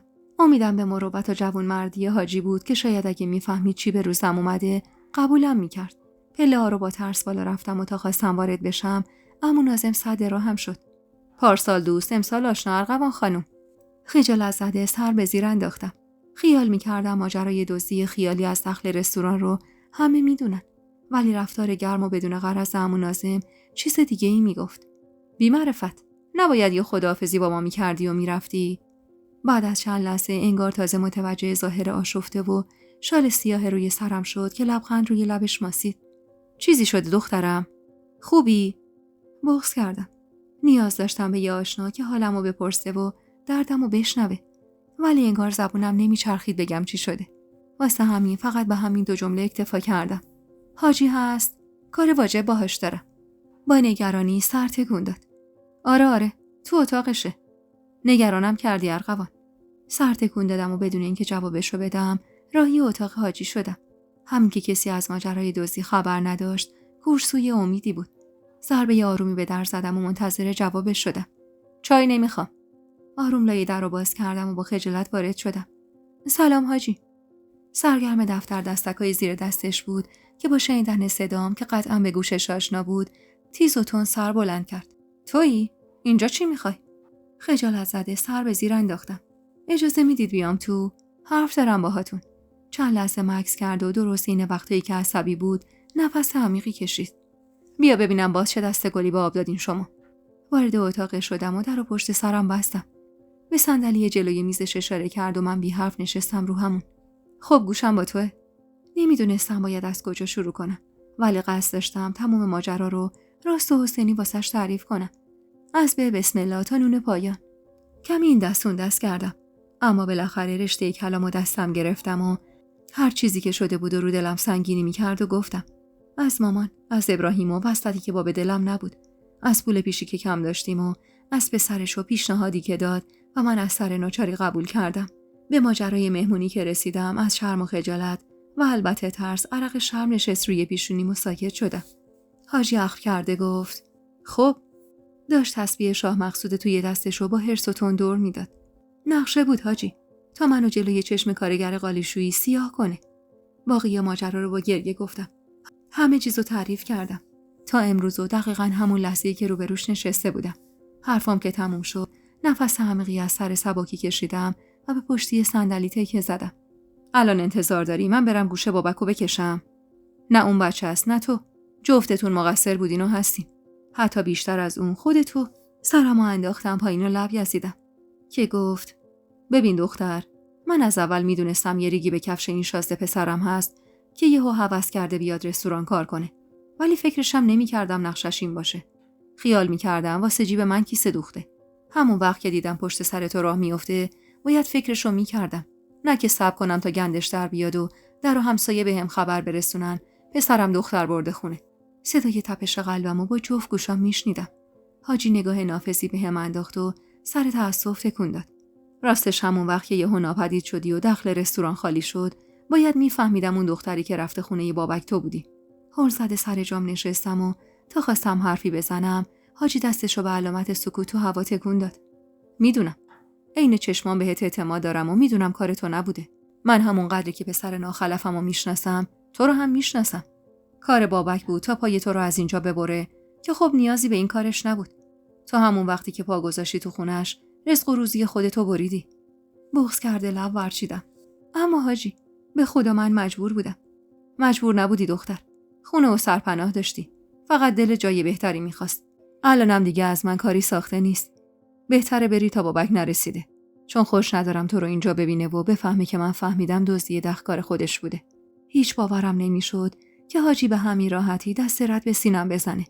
با دست به در اشاره کرد و با احترامی نصف نیمه عذرمو خواست. سرشکسته و دلگیر از رستوران زدم بیرون. تموم امیدم حاجی بود که به راحتی ناامید شده بود. گوشه ی خیابون وایسادم و زل زدم به ماشینایی که تند و بیوقفه از کنارم رد می‌شدن. صورتم غرق اشک بود و سرما به تنم لرز مینداخت. با تکبوق خفیفی چشم از خیابون گرفتم و زل زدم به رنوی زرد رنگ تمیزی که کنار پام ترمز زده بود.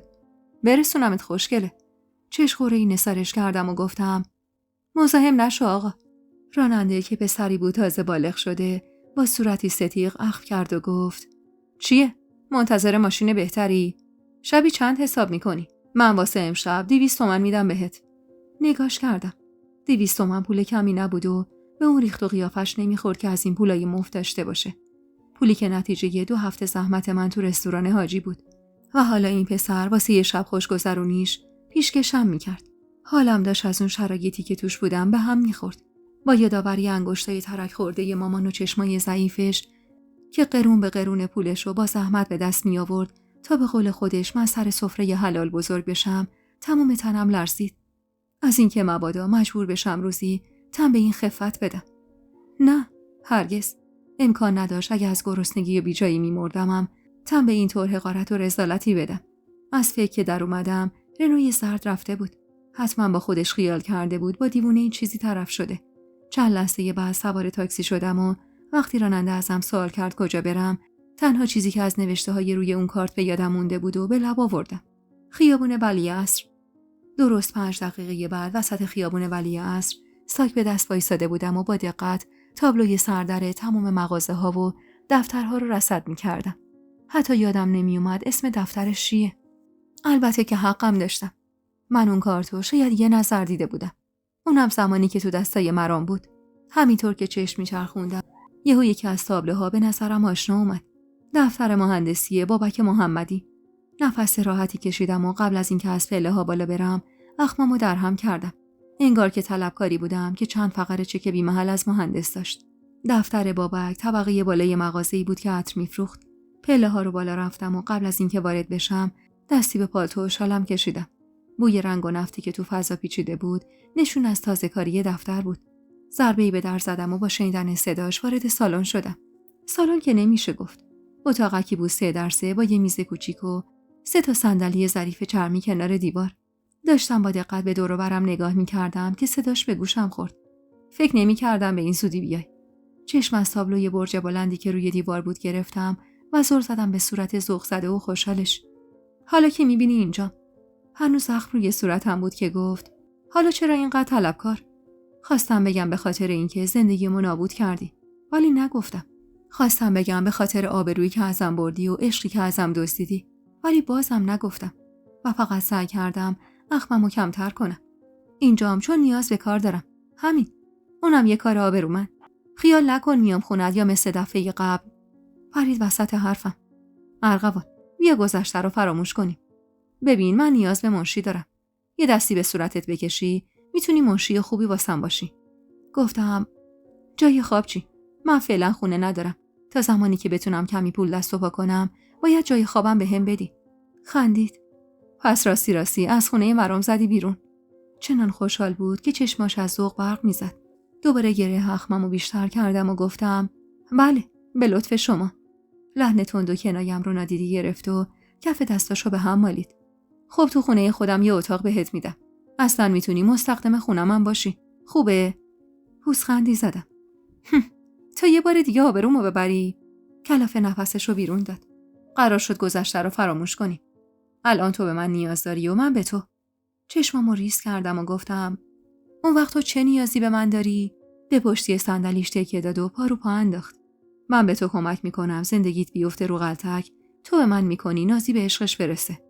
با شنیدن اسم نازی دلم هوری ریخت و گفتم این وسط چی گیره تو میاد؟ هیچی. فقط نمیخوام آرزوی نازی به دلش بمونه. همین. الانم پاشو کمک کن اینجاها رو سر و سامون بدیم. بعدش میریم خونه. ساک دستیمو کنار در گذاشتم و رفتم کمکش. ولی تموم مدت فکرم پیش مرام بود. نزدیکای ظهر بود و حتما دیگه برگشته بود خونه. کیسه بریده و اتاق خالیم. خودش نامه اینا نوشته بود که حرف برای گفتن زیاد داشت. اون وسط بابکم هر از گاهی چیزی میپرون. اما من هیچی در جوابش نمیگفتم. چون بیشتر از اون چیزی که فکرشو میکرد ازش نفرت داشتم. در حالی که داشتیم کتاباشو تو کتابخونه پشت سرش میچیدیم، کنارم وایساد و گفت: به مرام گفتی میای پیش من؟ از لحنش میفهمیدم همچین بدش نمیاد مرام بدون من کجام و چی کار میکنم. سکوت که کردم دوباره به حرف اومد: کار خوبی کردی. تو کنار من به هر چی بخوای میرسی. بهت قول میدم. چپ چپ نگاش کردم و به زور خودمو کنترل کردم تا نگم تو خودت هم از صدقه سری پولای بابات داری به چیزایی که میخوای میرسی. اون وقت میخوای منو به خواسته هم برسونی؟ سکوت کردم تا نفهمه چه دل پری دارم و آخرین امیدم هم از دست ندم. کتابخونه رو که چیدم گفتم: خب کار من تموم شد. دیگه کار چی هست؟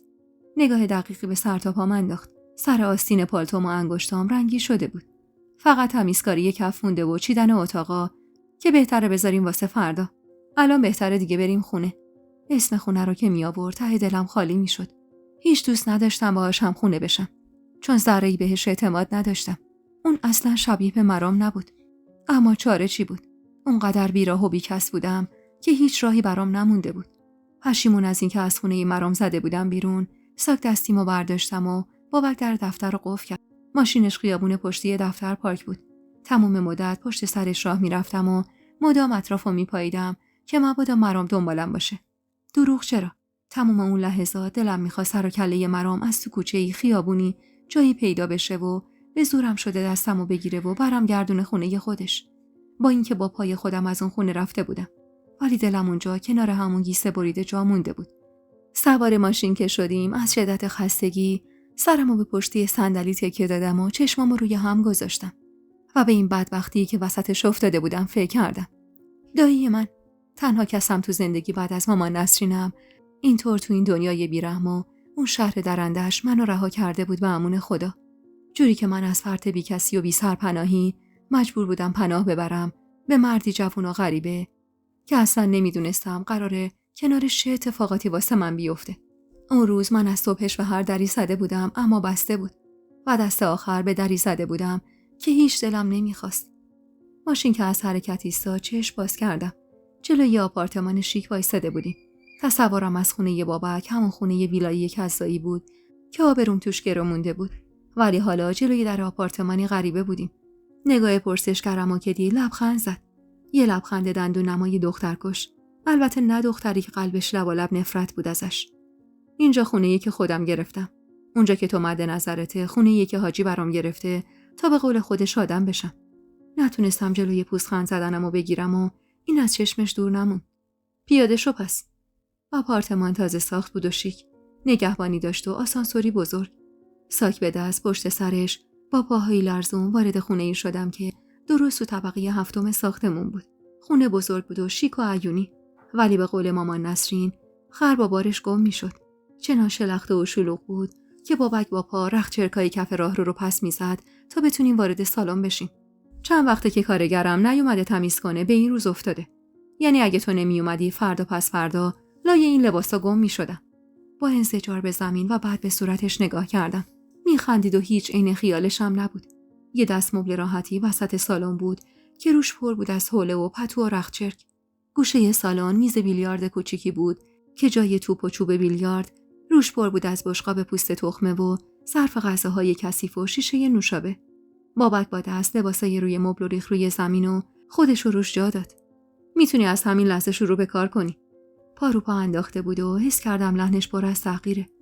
اما واسه من با اون شرایط سختی که داشتم این چیزا اصلا مهم نبود. واسه همین خیلی سرد و خوش گفتم: ساکمو کجا بذارم؟ با دست به ته راهرو اشاره کرد. یه اتاق کوچیک اون ته هست که من به عنوان اتاق مهمون استفاده میکنم. میتونی اونجا بمونی. راه افتادم سمت جایی که اشاره کرده بود. خونه سه خوابه بود و بزرگ. اتاقی که بابک واسم در نظر گرفته بود کوچیک بود و کم نور. تخت فنری تک نفره گوشه اتاق بود و یه کمد دیواری کوچیکم کنار پنجره داشت. ساکم رو کنار تخت گذاشتم و پالتومو در آوردم و بلوزی سیاه پوشیدم با شلواری گشاد و رو سریمو برای قایم کردن موهام بالای سرم بستم. شکر خدا اتاق آینه نداشت تا دوباره چشمم به موهام بیفته و داغ دلم تازه شه. از اتاق که برگشتم بابک هنوز روی مبلم داده بود و سرگرم بازی کردن با گوشی توی دستش بود. خب بگو جارو و تی و دستمال از کجا بردارم؟ نگاه تحقیرآمیزی به سر تا پام انداخت و اخم کرد. فعلا از این لباسا شروع کن که دارم کلافه میشم. لازم نیست با دست بشوری. لباسشویی اتوماتیک تو آشپزخونه هست. فقط همرنگا رو سوا کن و بریز توش تا بیام یادت بدم چجوری راش بندازی.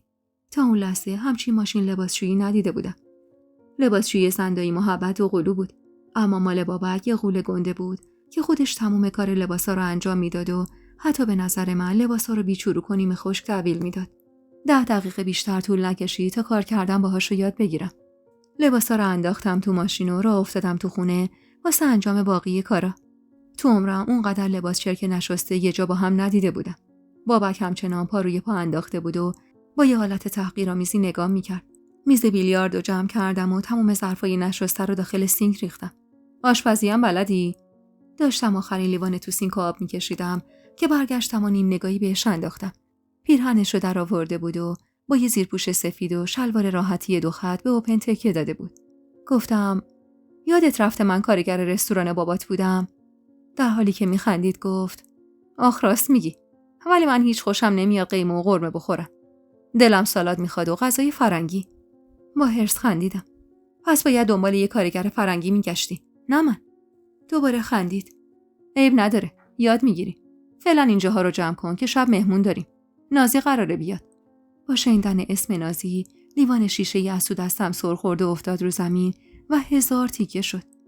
بابک نیم نگاه بیخیالی به خورده شیشه‌های روی زمین انداخت. عیب نداره، جارو برقی هست. ولی مراقب اون جامای بالای دستت باش. اونا یادگار نازیه.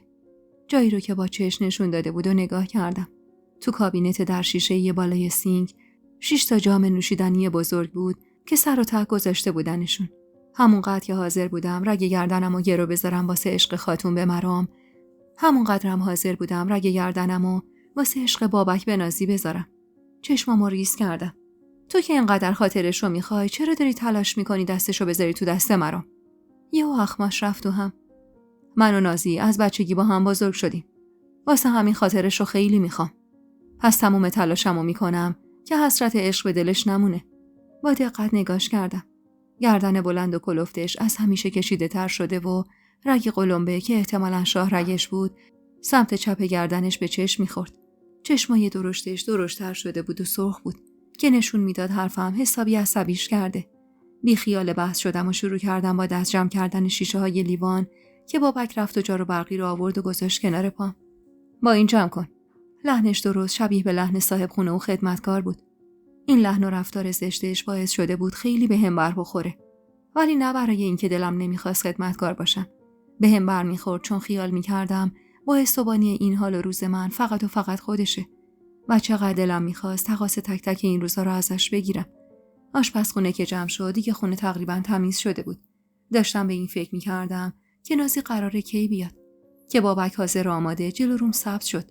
پیراهن سفیدی پوشیده بود با کت چرمی مشکی و شلوار جذب کرم. باید برم خرید. نازی خوشش میاد شام سالاد بخوره. سری حاضر شو با هم بیا. به ناچار همراهیش کردم. فروشگاهی که بابک واسه خرید انتخاب کرده بود، فروشگاهی بود که از شیر مرغ تا جون آدمیزاد داشت. بابک بدون توجه به قیمتاشون هر چی دم دستش میومد پرت میکرد توی سبد و تنها نقش من توی اون خرید هل دادن سبد چرخدار بود. و حالا دیگه خوب میفهمیدم واسه چی از من خواسته بود باهاش بیام. میخواست اونجا هم بهم نشون بده که اون صاحب کاره و من خدمتکارش. تمام اون مدت اما من همه حواسم به رفتار بابک بود. پسری که تو چشترین اخلاقی که ازش دیده بودم اعتماد به نفس بالاش بود، حالا با چنان استرابی خرید میکرد که حتی منو هم به هول و بالا مینداخت. بعد از اینکه 1 ساعت چرخیدیم و هر چی دم دستش اومد خرید، کلافه نگاهی به ساعت مچی انداختم. داره شب میشه. یه وقت نازی نرسه. گیج و سردرگم به ساعت گوشیش نگاه کرد. ساعت 7 عصر بود و کوهی از خوراکی و سبزیجات و میوه تو سبد چرخدار ما تلمبار شده بود. عصبی چش روی هم فشار داد. راست میگی، دیر شد. تو اینا رو ببر دم صندوق تا من یه دونه سس سویا هم بردارم و بیام. کاری که گفته بود و کردم. اونجا رو که ترک کردیم قبل از رسیدن به خونه، بابک جلوی گل فروشی وایساد و دست گل بزرگی از رز سفید خرید. تموم این کاراش باعث میشد هر لحظه بیشتر از قبل مشتاق دیدن نازی بشم. وقتی برگشتیم خونه، ساعت 8 شب بود. بابک همون جور که هول و دستپاچه شروع کرد به جا گیر کردن خریدا، اعلام کرد که نازی قرار ساعت 9 بیاد و ازم خواست سری کمکش باشم و گوشه یه کارو بگیرم. بابک اما بیشتر از من کار میکرد و اونقدر قشنگ و مرتب میوه ها رو میشست و تو سبد میذاشت که با خودم فکر میکردم این که این کارا رو بلده چرا خونش اونقدر شلخته است. دست آخر که کارش تموم شد دست گل رز سفیدو توی گلدون گرد شیشه‌ای گذاشت و تا نیمه آبش کرد و اون رو روی اوپن گذاشت. خب اینم از این کارمون تموم شد. حالا بریم لباس عوض کنیم که نازی خانم 10 دقیقه دیگه میرسه. به لباسش که خیس و چروک شده بود نگاه کرد و بعد به لباس من. یه لباس خوب بپوش ارغوان. نمیخوام تو ذوقش بخوره. اصلا چی داری همرات؟ بعد از پرسیدن این سر خود را افتاد سمت اتاق ته راه رو و بی اجازه رفت سر ساکم. چرا همه لباسات تیرن؟ وای خدا، اینا چیه میپوشی؟ انگار این پیرزنای 60-70 ساله. عصبی ساکم از دستش کشیدم و گفتم قرار نیست کلفت خونه با به دل صاحب خونه لباس بپوشه. من اینجا فقط یه خدمتکارم. بعدم دوست ندارم کسی تو وسایل شخصیم بی اجازه دست کنه. از این رفتار تندم کمی شوکه شد ولی خودشو نباخت. با به دل من که نمیتونی باشی. فقط خواستم یکم مرتب باشی که نازی نخوره تو ذوقش. بذار لااقل خیال کنه دختری که قاپ عشقشو دزدیده یکم ریخت و قیافه داره. لااقل اون روسری که این کارگر رو بستی بالا سر تو در بیار. عصبی روسری رو از روی سرم کشیدم. بفرما، راضی شدی؟ با دیدن موهای کوتاه و نامرتبم یهو زد زیر خنده. این دیگه چه مدلشه؟ چرا موهات همچینه؟ دختر، تو چرا هیچ چیز وجه آدمیزاد نمیره؟ انگار موهاتو با چمنزن زدن. کلافه چش روی هم فشار دادم و تا خواستم جوابی دندون شکن حوالش کنم صدای سنگ در بلند شد. بابک عین فنر از جا پرید. وای رسید. تو برو درو باز کن تا من لباس عوض کنم. ناچار افتادم سمت در و زیر لب غرغر کردم. انگار عروسه و دارن میان خواستگاریش که همچین هول برش داشته. شنیدم چی گفتی؟ بی خیال از اینکه حرفمو شنیده بود شونه‌ای بالا انداختم و اون یه ذره اضطرابی که برای دیدن نازی ته دلم قل میزد و نادیده گرفتم و در ورودی خونه رو باز کردم. اگه بگم بوی عطرش قبل از باز شدن در به مشامم رسید به والله که دروغ نگفتم. در که باز شد تموم صورتم چشم شد برای دیدن نازی. هم قد خودم بود ولی این کجا و اون کجا. هیکل چوب خشک من در مقابل اندام موزون و خوشقواره اون شبیه دسته تی بود. پالتوی چرم مشکی پوشیده بود که جذب تنش بود با نیم بوتای نوک‌تیز پاشنه سسان. شاید هم 5 سانت بود که وقتی درشون آورد قدش کمی از من کوتاه‌تر شد. صورتی سفید و گرد داشت با پوستی پنبه‌ای و صاف. چشمای سیاه و ابروهای نازک که معلوم بود به زور اکسیدان و دکلور رنگشون کرده. قشنگترین عضو صورتش لبای کوچیک و قلبه‌ایش بود و بعد از اون موهای صاف و شرابی رنگش. موهاش بلند بود و لخت درست عین یال اسب اما رنگ خورده و شرابی. با لبخند دست دراز کرد سمتم. نازنینم، تو باید ارغوان باشی. هاج و واج به دستی که دراز شده بود سمتم نگاه می‌کردم. انتظار داشتم با اون ریخت و قیافه پشت پلکی برام نازک کنه و با تنه و کنایه وارد خونه بشه. ولی انگار از اون خبرا نبود. دست سردم و تو دستش گذاشتم. دستاش نرم و لطیف بود و ظریف. دستبندی دور مچ دست چپش بسته بود که برق نگینای ریزش چشمو میزد. بله، خوش اومدی. حتما به لکنتم خندید که تمام دندونای ریزوی دست و سفیدش پیدا شد. خیلی کوچولویی تو. قطعا منظورش از لحاظ جسته نبود. سن من بعد از کوتاهی موهام خیلی کمتر از چیزی میزد که بود. با این حرفش یهو یاد موهای نامرتبم افتادم و عرق شرم نشست رو تیره کمرم. ارغوان، نازی اومده. چرا نمیاد تو؟ از جلوی در کنار رفتم و چرخیدم سمت صدای بابک. یه تیشرت سفید پوشیده بود با یه شلوار راحتی مشکی. با لبخندی که از این گوش تا اون گوش کش اومده بود. اومد سمت نازی و گونه‌ش رو بوسید. چه عجب نازی خانوم، راه گم کردی. خدا رو شکر ارغوان اومد اینجا که تو هم بیای. نازی با ناز و اشوه‌ای که انگار خدا موقع آفریدنش رو تک تک حرکاتش پاشیده بود، پالتوشو در آورد و راه افتاد سمت نشیمن. خودت میدونی چرا دیگه نمی اومدم خونت. الانم فقط واسه خاطر ارغوان اومدم. وقتی میگفت ارغوان، هیچ تهمایه‌ای از حس کنایه و تحقیر بهم دست نمیداد. انگار نه انگار ارغوان کلفت خونه بود و نازی گل سرسبد. جوری میگو واسه خاطر ارغوان اومدم که انگار من دختر شاه پریون بودم و از جنس خودش. تموم اضطرابی که واسه دیدنش داشتم حالا تبدیل شده بود به حسی شبیه به خجالت. دلم می‌خواست لباسم بهتر بود. موهام مرتب و حتی سیبیلای پشت لبم کمتر بود. کاش به حرف بابک گوش کرده بودم و لااقل یه لباس مرتب‌تر پوشیده بودم. با همون حس خجالت رفتم سمت آشپزخونه تا بساط پذیرایی رو آماده کنم که صداش دوباره در اومد. ارغوان، کجا رفتی؟ بیا پیش ما. چقدر لحنش نرم و شیرین بود. دست با چه گفتم اجازه بدین چای دم کنم. بیا ارغوان، نازی چای خور نیست. با حرف بابک مجبور شدم بی خیال قوری بشم و راه بیفتم سمت نشیمن. گرچه دم کردن چای بهونه بود واسه فرار کردن از رقیبی که خیلی بیشتر از اون چه تصور می‌کردم. نازی و بابک روی کاناپه 2 نفره کنار هم نشسته بودن. مبلی تک نفره انتخاب کردم و درست جایی نشستم که کمترین دید رو بهشون داشته باشم. نازی چرخید سمتم و حتی واسه نگاه کردم بهم کمی خم شد. بیا پیشم ارغوان. بعد با دست بابکو که دیگه کم مونده بود با چشماش نازی رو بخوره پس زد. پاشو برو اون طرف بشین. میخوام با رفیقم حرف بزنم. تو دلم گفتم رفیق من. اینو تو دلم گفتم و نگاهم به بابک افتاد که اونم پا به پای من جفت ابروهاش بالا پریده بود. بابک حسابی دماغ شده بود ولی چاره جز اجرا کردن خواسته نازی نداشت. با اینکه معذب بودم و هیچ دلم نمیخواست بی خریشش بشینم ولی منم درست این بابک ناچار بودم. کنارش نشستم. تازه چشمم افتاد به بلوز یقه دلبری و گردن بلند و باریکش که گردن بند مروارید ظریفی دورش گشته بود. دوستیم دیگه، مگه نه؟ چشم از گردن بندش گرفتم و خیره شدم به صورت بی‌نقصش. واقعا زیبا بود. چیز خاص و خیره کننده ای تو صورتش نبود ولی رفتار و منشش جوری بود که آدم دلش میخواست بی دلیل نگاش کنه. جواب که ندادم خیال کرد منظوری دارم و چینی به ابروهای نازکش داد. نکنه مرام خان باعث شده ندید دشمن بشیم. لحن و چهرش با نمک بود. واسه همین لبخندی زدم که گفت دختر تو چقدر کم حرفی. بی هوا یاد مامان زندایی افتادم که همیشه میگفتن ارغوان انگار کله گنجیش خورده انقدر حرف میزنه. حالا چی شده بود که انقدر ساکت و آروم شده بودم خودم هم نمیدونستم. اما بی فکر لب زدم بعد از فوت مادرم دیگه دل و دماغ حرف زدن ندارم. با این حرفم یهو صورتش در هم شد و لبخند مهلی که دائم روی لباش بود از بین رفت. خدا رحمتش کنه. از مرام شنیدم چطوری از دستش دادی. بعد نیم نگاه پرهرسی به بابک انداخت که زیر چشمی نگامون میکرد. تا اون لحظه دلم خوش بود به این که شاید بابک از مرگ مادرم و گندی که به زندگیم زده خبر نداره. ولی اون نگاه پرهرس نازی، اون زیر چشمی نگاه کردن بابک، اون دستپاچگی، همه حرف از خبردار بودن بابک میزد. بوق کرده سر به زیر انداختم. چند لحظه بعد نازی دستمو توی دستش گرفت و فشار داد. واقعا متاسفم ارغوان. من از طرف خودم و بابک ازت معذرت میخوام. راستش من اصلا از ماجرای اون نقشه و اون مهمونی خبر نداشتم. بابک سر خود اون کارو کرد. اگه میدونستم عمرن اجازه نمیدادم.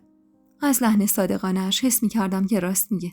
درست همون لحظه که انتظار داشتم بابکم اندک تلاشی برای معذرت خواهی ازم بکنه دیدم یهو از جا بلند شد و گفت من برم بساط شامو حاضر کنم. دستم هنوز توی دستش بود و چشمم مملو از اشک که دست دور شونم انداخت. حیف از تو واقعا. گیش نگاش کردم و گفتم حیف از چیه من؟ خنده یه تلخی کرد و گفت حیف از تو که تو کل این دنیا صاف اومدی شدی رقیب عشقی من. کاش اینجوری نمیشد. وقتی این حرفو میزد برقش چشماشو پوشونده بود. غصه یه چی رو میخورد وقتی من با پای خودم از زندگی مرام اومده بودم بیرون نمیدونم. اما من با تمام سادگی لبخند زدم. اما من دیگه عاشق مرام نیستم. لبخند کجی نشون روی لباش و گفت از موهات معلومه. خیال کردم داره مسخرم میکنه و خجالت زده دستی به موهام کشیدم که دستمو گرفت. از لجش اینجوری کوتاشون کردی؟ چقدر خوب میفهمید. اصلا چطور و از کجا؟ لب پایینمو به دندون گرفتم تا بغضم نشکنه و سر تکون دادم. مرام عاشق موهات بود. موهای بلند و سیاه و فرت. و تو حالا درست قلبشو نشونه گرفتی ارغوان. یاد گیسه بریده کف خونه افتادم و بغضم شکست. کمی تلاش کردم که اشکامو مهار کنم. اما وقتی دیدم نمیتونم بی خیال شدم و خودمو انداختم تو بغل رقیبی که بیشتر شبیه به رفیق بود تا رقیب. دست پشت کمرم میکشید و دلداری میداد. حق داری. به خدا حق داری. تا اون روز دلداری رقیبانه ندیده بودم. نازی دلداری میداد و اون میون گاهی مینالید که نباید این کارو میکردم. خوب که اش ریختم و دلم خالی شد سر از روی شونش برداشتم و با خنده‌ای که بوی گریه میداد پرسیدم تو که میدونی موی سیاه دوست داره چرا موهاتو شرابی کردی؟ خندید و گفت چون خودم دوست دارم. قرار نیست به خاطر دل مرام از خودم یه ارغوان مو سیاه بسازم. مرام اگه قرار عاشق من بشه باید همین جوری که هستم بشه. با چنان اعتماد به نفسی حرف می‌زد که من که دختر بودم و همجنسشم داشتم دلمو می‌باختم. در عجب بودم از مرام که چطور تا این لحظه دل نباخته بود بهش. انگار از تو نگاهم خون تو سرم میگذره که چرخید و دستشو از دورشونم پس کشید. اگه تو نبودی قطعا من و مرام الان آلمان بودیم. با تعجب گفتم آلمان؟ چرا آلمان؟ چون من داشتم کارامو میکردم که برم و مرامم بعدش نمیومد بیاد که یهو نمیدونم چی شد آقا هوای وطن برش داشت. بعد یهو با خنده و زیرکی نگام کرد و گفت البته میدونم که چی شد و چرا. حتی فکر رفتنشم دلمو میلرزوند و به وحشتم مینداخت. درست ازش بریده بودم، بهش پشت کرده بودم. ولی همین که با من توی شهر زندگی میکرد و زیر آسمونی که من بودم نفس میکشید بهم آرامش میداد. و حالا فکر رفتنش با نازی تنمو میلرزوند. نازی داشت با ظرف آجیل روی میز بازی میکرد و حواسش به صورت گرفته و مغموم من نبود. البته حالا که اینجوری پشت کردی بهش شاید تصمیمش عوض بشه. بغضم گرفت. بغضی که تا آخر شب دیگه دست از سرم بر نداشت و نذاشت بفهمم چی داره میشه و چه اتفاقایی تو رو برام میگذره. من عاشق بودم. عشق بریدنی نیست که با یه تیکه گیس سیاه کنده بشه و بمونه کف یه خونه. من ترس داشتم از رفتن معشوقم. ترسی که عذابم میداد. اون شب نازی و بابک با هم سالاد میگو درست کردن و من تمام مدت به کابینه تکیه داده بودم و نگاهشون میکردم. نازی حرف میزد. بابک حرف میزد. اما من فقط حرکت لباشون رو میدیدم و اصلا نمیشنیدم چی میگن. چون تمام فکر و ذکرم پیش مرام بود. از فردای زندگیم بدون اون میترسیدم. اصلا انگار با دیدن نازی تازه فهمیده بودم چه اشتباهی کردم. اما دیگه نه راه پس داشتم و نه توان پیش رفتن. آخر شب که نازی عزم رفتن کرد، بابک این بچه‌ها لب ورچید. کاش میشد بیشتر بمونی. تو دلم گفتم خدا شما رو واسه هم آفریده. کاش میشد شما پیش هم بمونید و منم برم به جایی که بهش تعلق دارم. برم به اون خونه‌ای که جای بوی میگو و ترانه خارجی ازش بوی ماکارونی بیاد و زمزمه یه ترانه از دهن مردی که حس می‌کردم صداش از تموم خواننده‌های دنیا بهتره. دلم می‌خواست برگردم پیش مرام و بگم غلط کردم اگه در واسه بابک باز کردم و حتی چند کلمه‌ای باهاش دهن به دهن شدم. ولی دیگه دیر بود. من از اون خونه و اون مرد بریده بودم و دیگه چاره‌ای جز ادامه دادن این خفت نداشتم. به خودم که اومدم نازی حاضر و آماده جلوی در وایساده بود. دوست دارم من بعد بیشتر ببینمت. کاش زبونم میچرخید و میگفتم من در عوض اصلاً میلی به دیدن دوبارت ندارم. با من دست داد و رفت سمت بابک و روی پنجه پا بلند شد و گونه‌شو بوسید. واسه همه کارایی که برام کردی ممنونم. ولی لطفاً از این به بعدشو بسپر به خودم. نفهمیدم منظورش چیه. ولی هرچی که بود اخم عمیقی نشون ما بین ابروهای بابک. بعد از رفتن نازی بابک خودش رو انداخت روی مبلی که چند لحظه پیش نشسته بود و پاهاشو دراز کرد روی میز. لطفاً اون شیشه نوشیدنی کنار یخچالو با یکی از اون جامای بالای سینکو واسم بیار. چند لحظه میخ نگاش کردم. پکر بود و هنوز زخم داشت. شیشه‌ای که گفته بود و برداشتم و با احتیاط یکی از همون جاما رو هم آوردم پایین. میخوای بخوری؟ شیشه رو از دستم کشید و گفت پس نه، میخوام نگاش کنم. تو برو بخواب. گفتم پس این جا رو کی جمع کنه؟ کلافه نگام کرد و گفت اینا رو بذار واسه فردا. الان میخوام تنها باشم. از جلو چشمم دور شو. حال اون شب بابک واسم غریبه و آشنا نبود. وقتی سرش رو روی مبل گذاشت و چشماش رو روی هم فشار داد تا غم ته‌نشین شده توی نگاهش رو نبینم، مطمئن شدم دلش با دخترموی عاشق بیششه. اگه بگم دلم واسش سوخت دروغ گفتم. دلسوزی برای چنین آدمی که اینطور گندی به زندگیم زده بود واقعا احمقانه به نظر می رسید و من هنوز اونقدر احمق نشده بودم. بابک جام یادگاری نازی رو پر از نوشیدنی کرد. پاتون کردم سمت اتاق ته راه رو و در رو بستم و چند باری کلیدو توی قفل چرخوندم تا جایی که دیگه نچرخید. تنها موندم با مرد غریب زیر یه سقف. واقعا ترسناک بود و اون جام و شیشه سرخ کنار دستش 2 برابر ترسش رو بیشتر میکرد. به جرئت میتونم بگم یکی از تلخترین و وحشتناکترین شبای زندگیم همون شب بود که تا خود صبح پشت در نشستم و چشم رو هم نذاشتم و از شدت ترس و اضطراب به خودم لرزیدم از اینکه مبادا بابک بلایی سرم بیاره. صبح شده بود که صدای بابک رو از پشت در اتاق شنیدم.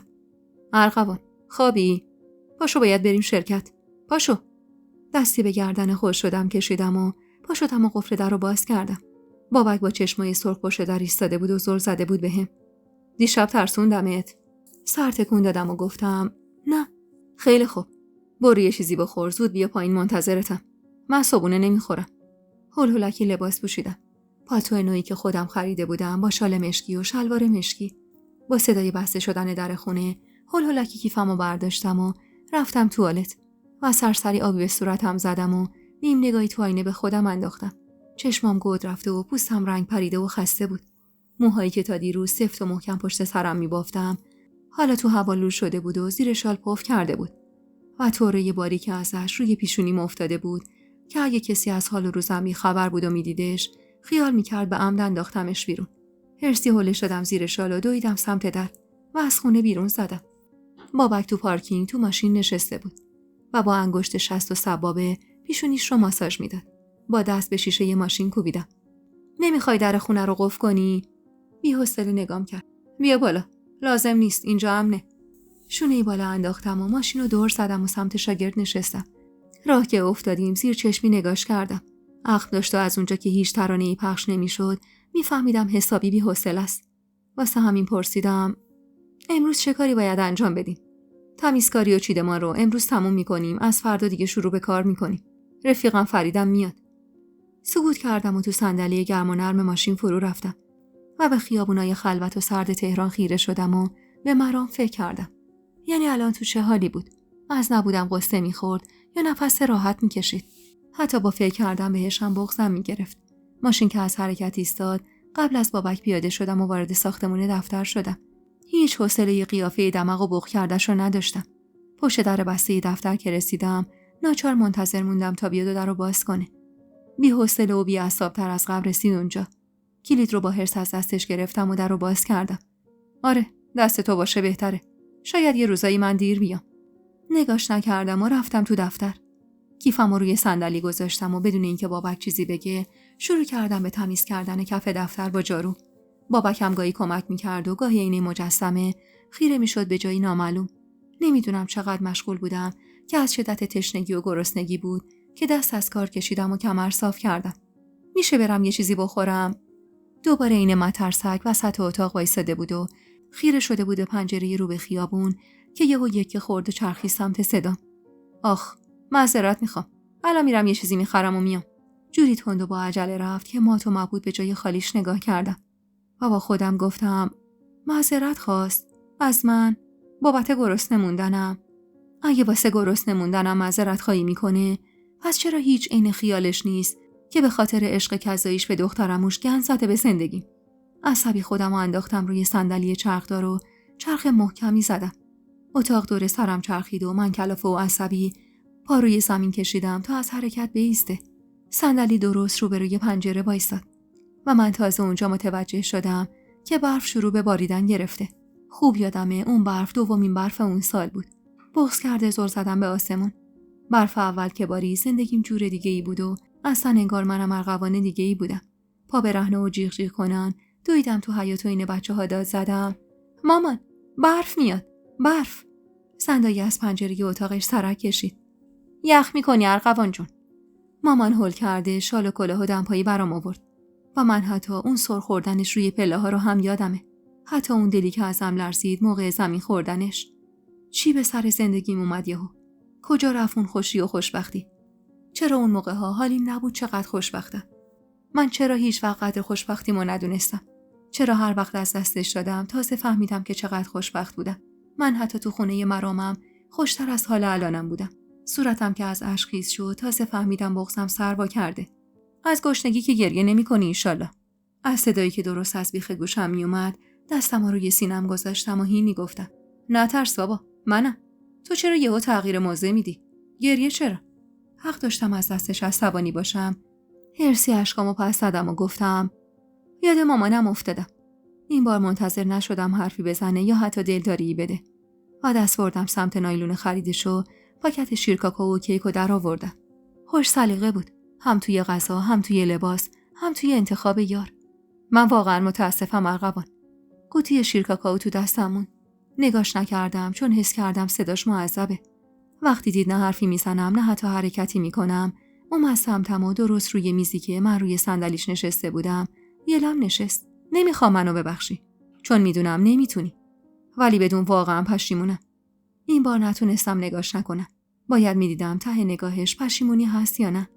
واسه همین زور زدم بهش. نگاهش ظاهراً پشیمون بود. از روی صندلی بلند شدم و گفتم پشیمونیت واسه من مامان میشه؟ تو سر تکون داد. نه، ولی سعی میکنم زندگی تو درست کنم. خندیدم. یه خنده عصبی و تند و بلند و درست همون لحظه سایه بلند مردی قد کشید وسط اتاق. ارغوان به خدا. دیگه نمیشنیدم چی میگه. نگاهم مات صورت مردی بود که درست پشت سر بابک ایستاده بود و من دیگه نمیفهمیدم بابک داره چی میگه. مردی که حاضر بودم جونمو بدم ولی توی اون حال نبینمش. چشماش پف کرده و سرخ بود. موهاش آشفته و لباس ساده و همیشه مرتبش نامرتب و خاکی. چشم ازم بر نمی داشت. یادمه گاهی که مامان میگفت دلم میخواد از خجالت زمین دهم وا کنه و منو ببلعه. درک نمی کردم چرا این حرفو میزنه. اما اون روز با تموم وجودم درکش کردم. کل وجود آدمو شرم و خجالت که بگیره، اون وقته که دلش میخواد آب بشه و بره تو زمین و دیگه هیچ وقت بر نگرده. درست این من اون لحظه که داشتم زیر نگاه رنجور مرام جون میدادم. آخر کار خودتو کردی. آره؟ قلبم تون میزد. گلوم اونقدر از بغض پر بود که داشتم خفه میشدم. دلم میخواست برم و اون دستایی کشیده و مردونش رو بگیرم و بغلش کنم.